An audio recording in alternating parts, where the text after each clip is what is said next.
আসসালামু আলাইকুম প্রিয় দর্শক মণ্ডলী। মানিকগঞ্জ দৌলতপুর ধামসর ইউনিয়নের এই বড় হাতকুড়া গ্রামে ঐতিহ্যবাহী খেলা এই সর্দার বাড়ি, এগুলো আগের যুগের খেলা। তো এখনও এই খেলাধুলা মুরব্বীরা টিকিয়ে রেখেছেন, তাদেরকে অসংখ্য ধন্যবাদ।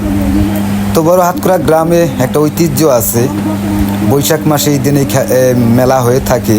এই মাসেই প্রায় 6 দিন অনুষ্ঠান হইল। তো দেখেন, এরা পুরানো খেলাধুলা কিন্তু আসলেই সৌন্দর্যই আলাদা। মাঠের চতুর্দিক দিয়ে মা বোন একেবারে পিতৃতুল্য, ছোট ছোট ছেলেমেয়েরা এবং বড় ভাই, স্নেহের ভাইয়েরা, মায়েরা, বোনেরা সারি বেঁধে খেলাধুলা দেখতেছে। পিতৃতুল্যরা, এই বাপের বয়সী, এরা এখনও আগের যুগের খেলাধুলা এরাই কিন্তু টিকিয়ে রেখেছে। আমরা এই ধরনের খেলাধুলা তো আমরা শিখেই নাই, তাদের ছেলেপেলেরাই একটু একটু করে জানে খেলাধুলা। তো দেখেন অনেক সুন্দর, এটাই হয়তো গুরু হবে খেলাধুলার। তো আমার কাছে খুব ভালো লাগছে এই সর্দার বাড়ি। অনেকেই বলে নড়ির বাড়ি, লাঠির বাড়ি। তো অনেক সুন্দর এই ধরনের খেলাধুলা, তো আমার কাছে ভালো লাগছে। এই বড় হাতকুড়া গ্রামে খুব সুন্দর এ ধরনের খেলাধুলা দেখেন। হ্যাঁ হ্যাঁ হ্যাঁ হ্যাঁ, দেখেন অনেক সুন্দর খেলা। একেবারে যদি প্যাচটা যদি একটু উল্টা হয়ে যায়, একেবারে শরীরে আঘাত করবে।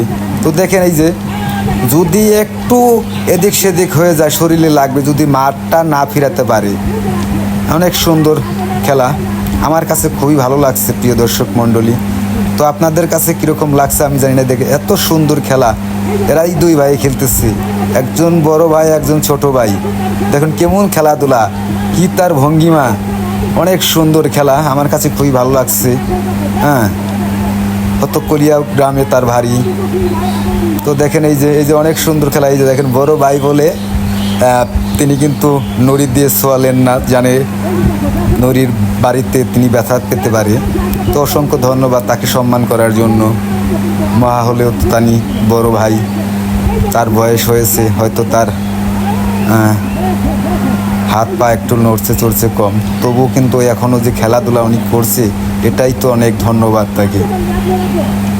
হাজার হাজার দর্শক এই মাঠে খেলাধুলা দেখতেছে বড় হাতকুড়া গ্রামে, আমার অনেক ভালো লাগছে। তো আপনারাও আসবেন যারা কখনো আসেন না এই বড় হাতকুড়া গ্রামে এই মেলায়। হয়তো এবছরের মতন শেষ, বেঁচে থাকলে আবার দেখা হবে। খোদা হাফেজ, আসসালামু আলাইকুম।